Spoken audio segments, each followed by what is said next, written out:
عزیزان چند میمان است و خرج آوردنی یاران که بسیار کار آسان است.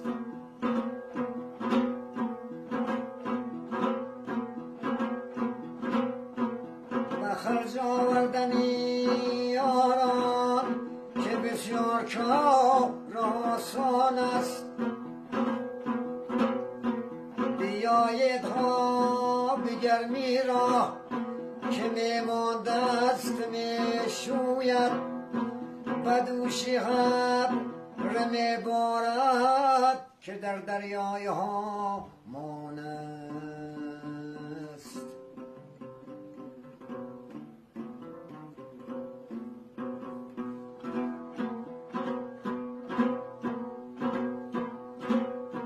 بیایید نان گرمی را که میمان اشتیاق دارد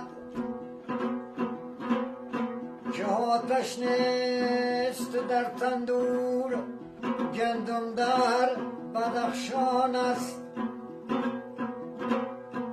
بیایید زود دسترخوان برای لیزتی میمان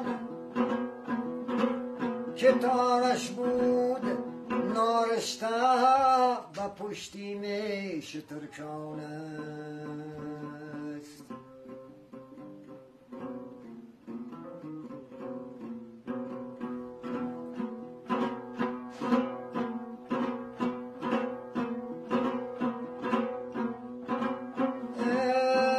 بیایید تکیه بر میمان که امشب غزم کارد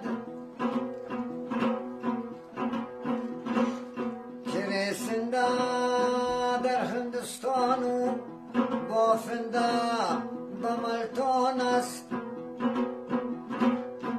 نمد قلنگی می بندی و 180 مشتاقی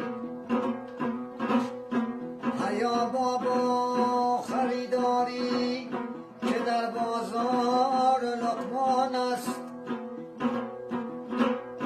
الهی شمس تبریزی عجب آش از هوا پختی.